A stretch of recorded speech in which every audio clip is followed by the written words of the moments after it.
Joining me now, Whiton, Cathy Taylor, Steve Rogers, and Carl Higbie. Let me start with you, Christian. I found it somewhat interesting, the origins of these guys and also the sophistication of this operation. Apparently, the sleeper cell had at least 7. They've rounded up a lot of suspects and probably going to round up more. Has the narrative changed any because these guys aren't necessarily Syrian refugees? Well, it ought to be a reminder that Russia and the former Soviet republics, now independent nations, especially Uzbekistan, another point of origin here, are not as helpful as we think they should be in fighting jihadism and Islamism. In fact, often they're part of the problem, a big part of the problem. Russia's mistreatment of people in Chechnya, war after war there, it contributes to Islamism. But also, and Reuters reported just a couple of years ago, especially before the Sochi Olympics, that Russians actually exported some of these jihadists. They wanted them off their hands, so instead of doing the responsible thing of actually stopping people from going to fight with ISIS, they actually facilitated the flow, even giving one terrorist a new identity and sending him to Turkey. So it's a reminder that, frankly, jihad and Islamism is not limited to the Gulf, that actually there are other contributing factors, and Russia is a big part of that. Yeah, of course, we remember that spate of airline crashes of the Chechnyan Black Widows.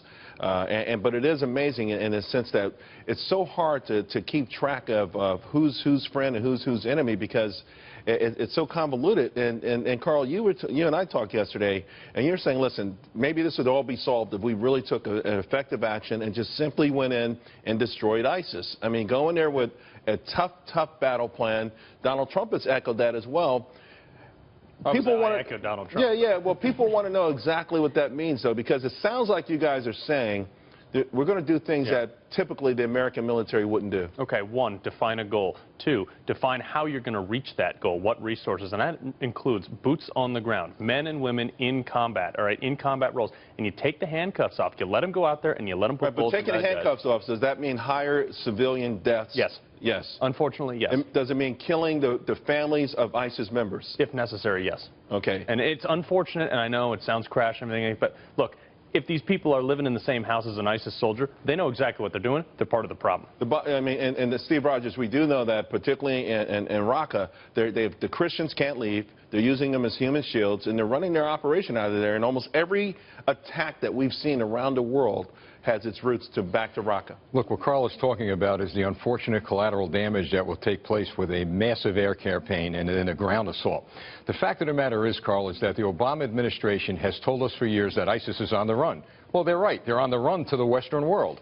We have a sleeper cell that I've said over and over again, these are not criminal elements. These are military combatants. The Western world, including the United States, taking the lead, has to declare war on ISIS. And, Carl, you're right. Donald Trump is right. They've got to be taken out in their sector of the world. Also, we have to get over the fact that this was not a well-orchestrated plan. This was a couple guys who sat around a whiteboard for 30 minutes and planned out who goes in what door. This